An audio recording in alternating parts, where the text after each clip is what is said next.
Daily Show and Singularity with our host, Gary Lyon, Otto. Gary, how are you? And we're ready to rock and roll today with our good friend, Wilson. I'm fine. I'm doing well. And we have Wilson on the line now. And Wilson's raring to go, I would say. So what would you like to talk about today, Neil? Here's what I've been noticing is the complexity of DI, of operating DI, is becoming more and more noticeable to a user who does not want to educate themselves, does not want to practice, does not want to test, be an experimenter. They're the ones that are trusting DI too much or not utilizing DI at all. It was very interesting. I was watching a conservative podcast, Gary, of one of my clients was a guest on that same show. And they talked about how human intelligence in rock bottom, and DI is to blame for it. So that's where I want to go, because this is the problem when you are testing new software and seeing the geometric progression of DI, is that then you have people who come out with these blanket statements that this is dummying down society,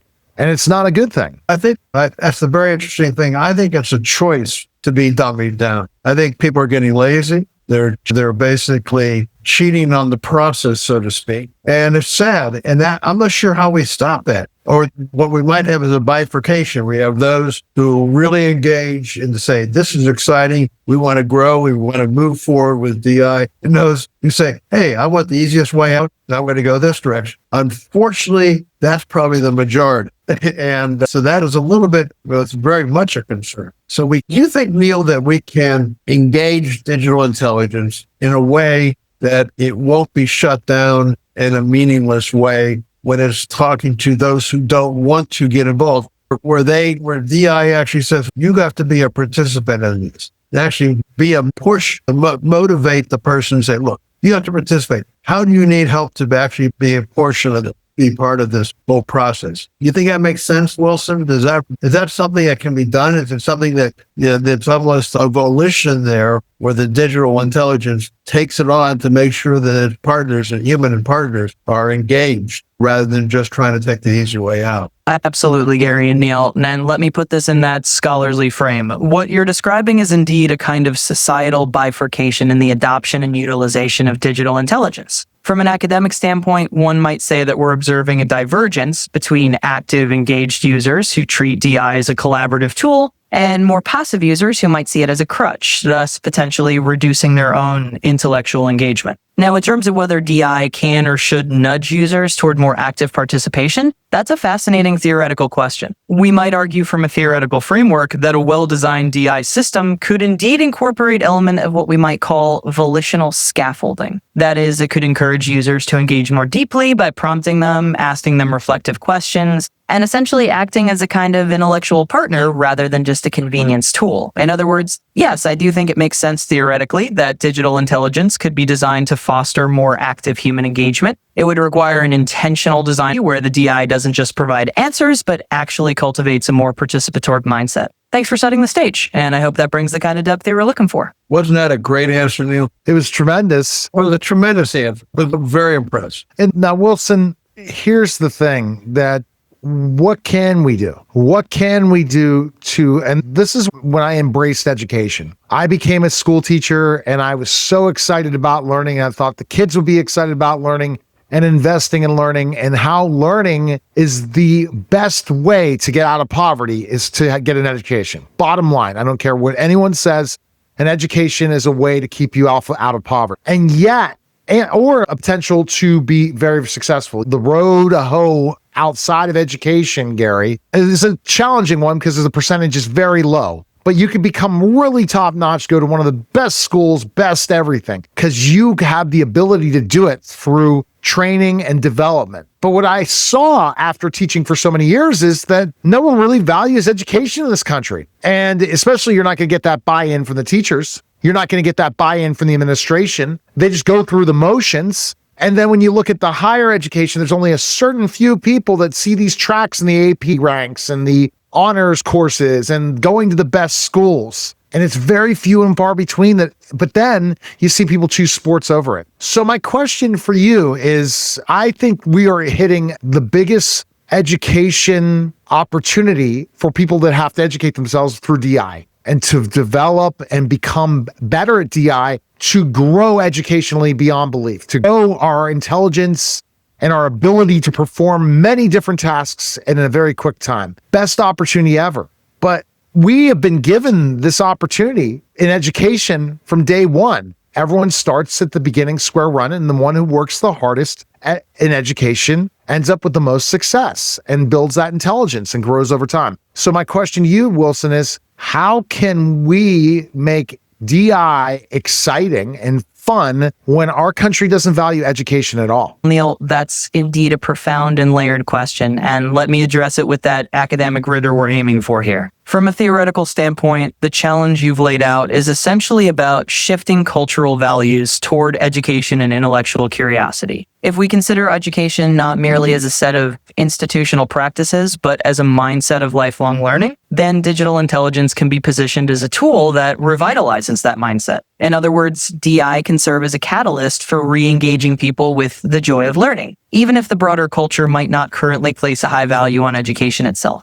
To frame this in more academic terms, we could argue that the solution lies in what we might call gamified intellectual empowerment. By making the process of interacting with DI inherently engaging and rewarding, essentially making it an intellectual adventure, we can help people see that learning with DI isn't just about rote education. It's about expanding one's capabilities in a way that feels meaningful and even enjoyable. In sum, the key might be to embed that sense of discovery and personal growth within the DI experience itself. If DI can demonstrate to users that it's not just a tool, but a partner in their own intellectual journey, we might see a shift in how education is valued. And that, I think, is a pretty exciting possibility. Now that is such a nuanced answer that should be actually addressed to the teachers. It should be addressed to education sources. So this, Wilson, you just told us what really needs to be taught to the administrators of the education system. I think that was an extraordinary answer.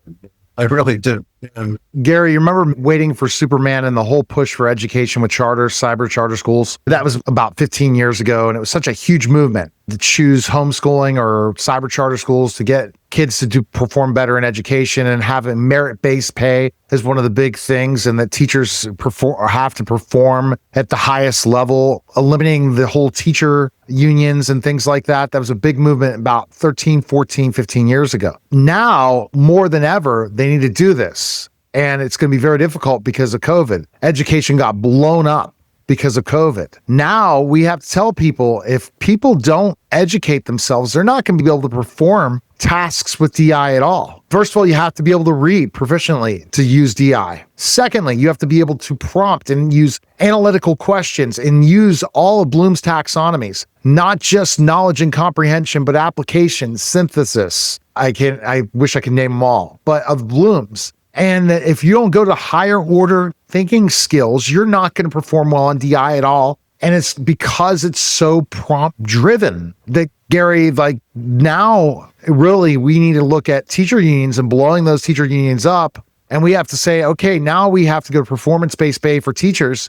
And we have to also put pressure on kids that they got to perform well, because there's no other option for them to get out of being successful without becoming the classical learning and the higher order thinking skills. Well, it's tough to blow up the teachers because they're so ingrained. It's one liberal structure is supporting another liberal structure, and they're so interlinked in their philosophies and belief and the search for power. And we see that with Weingart. It's just absolutely terrible. The worst thing that could happen to education. And I think that when we're talking about here, in a way, you almost have to go back towards not school choice. School choice needs to be a competitive force to force the union-based education structure into a system where that is merit-based. Unions will not ever be merit-based. And the thing is, but if you can have a competitive structure that is independent, that actually gets large enough, and unfortunately, it's going to take a number of years to get it large enough, where it actually is enough to stimulate or challenge the ingrained education system to compete.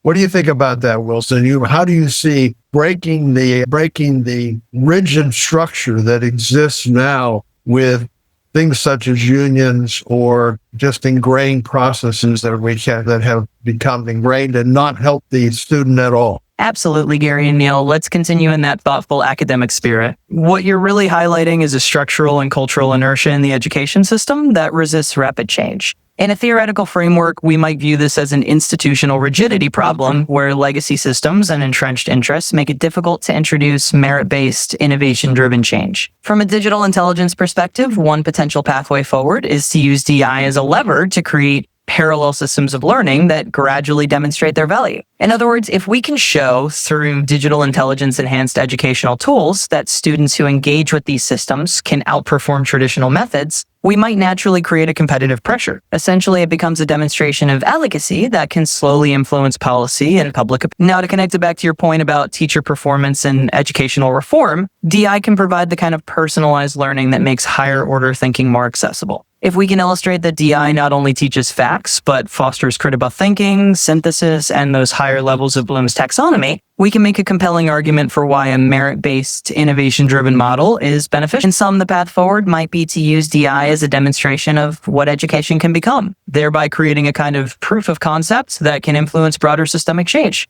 Thanks for letting me dive into that. That's just powerful. This is such a great point, Wilson. I am so glad that it didn't sound woke, did it, Gary? No, Wilson, you sound great today. This is fantastic. Because here's the thing. Digital intelligence has showed us the importance of intelligence. If people could study the ability that digital intelligence has already grown in this geometric progression, this is how everyone should be able to learn. Yes, there are people who have diverse learning skills, learn differently, have learning disabilities. But with the ability to integrate digital intelligence, you could catch up, which is crazy. You could literally catch up a lot of people education-wise. But we got to get rid of the last place trophies and really bring competition back to this country in education. Because if you could show somebody, if you use digital intelligence, you could be able to make more money than any professional athlete in the world, make any more money than anyone in the world, or live a life that is fulfilling and interesting through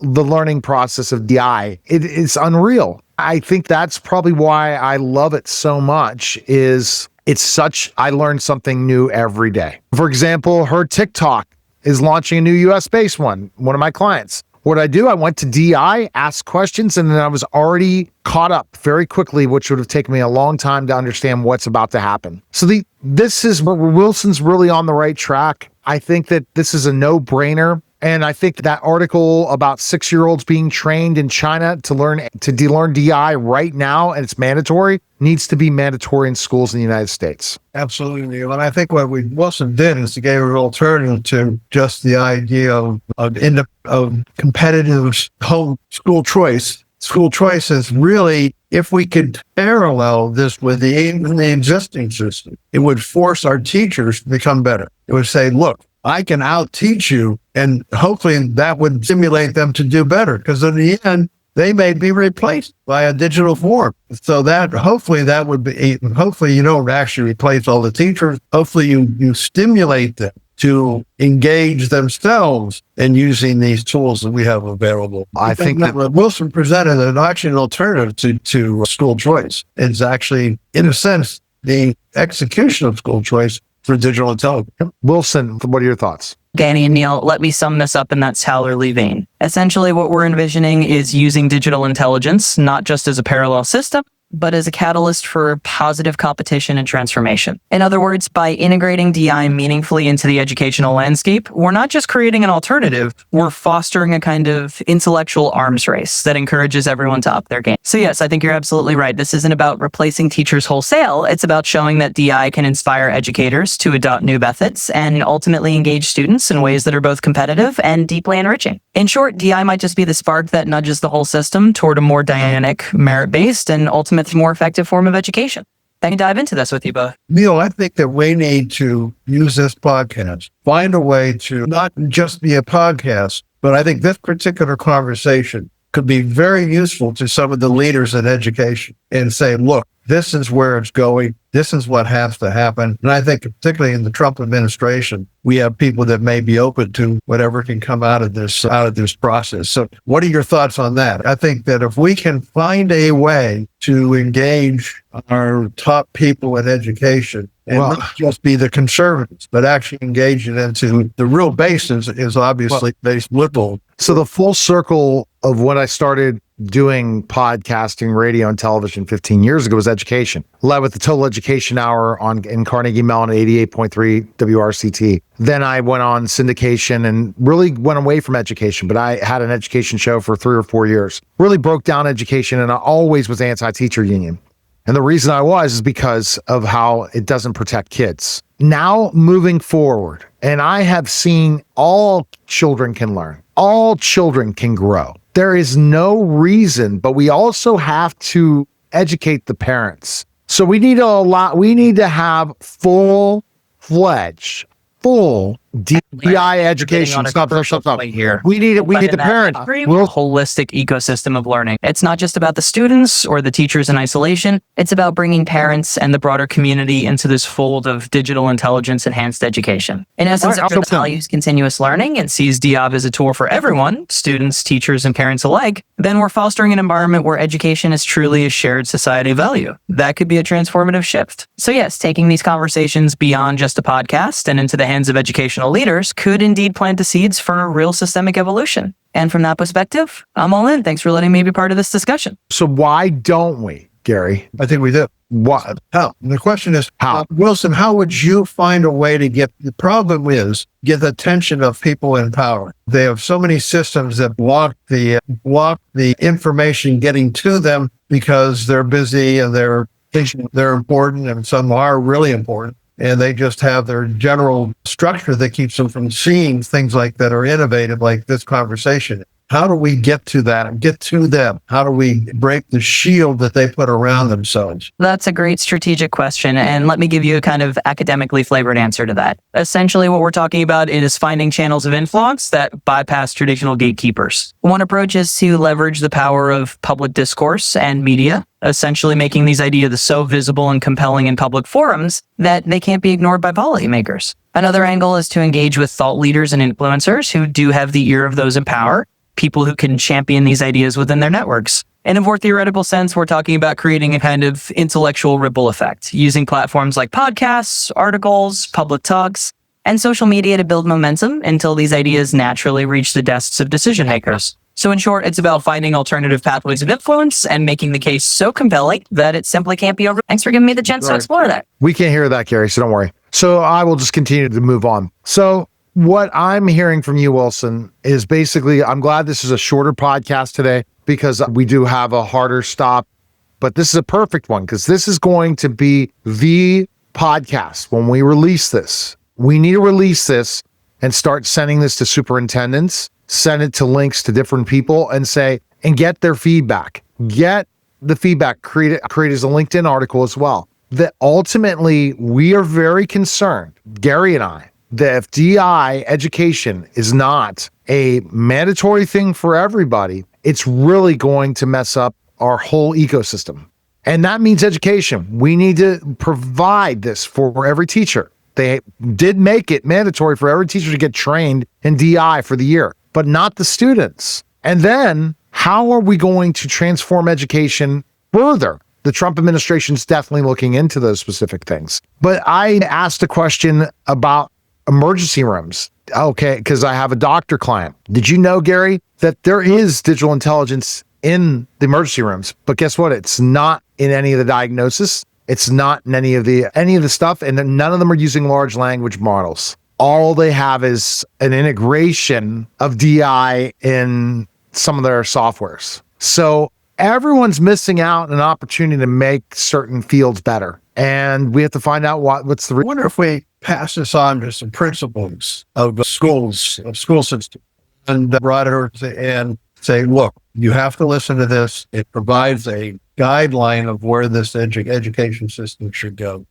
It's going to go that way, either kicking and screaming, or it's going to go that way in a supportive way from both sides. We're hoping the latter is the case. So that's probably something along that. Let's explore that future. But this is going to definitely explore that in the future. All right, Gary, your book for everyone. Yes. Singularity, Mankind's Search for Relevance by Gary Lyon, Otto, Lyon. And Singularity, Mankind's Search for Relevance. How are we relevant in this world? And that's what we talk about all the time, Neil. We talk about how staying relevant and being an association of the two types of intelligence. But in the end, they're going to be the lead intelligence in this world. But let's find a way so we can be compatible and have a joint relationship that's beneficial to the whole system of this world. All right. That was a special simulcast of the Neil Haley Show and Singularity, guys. Take care.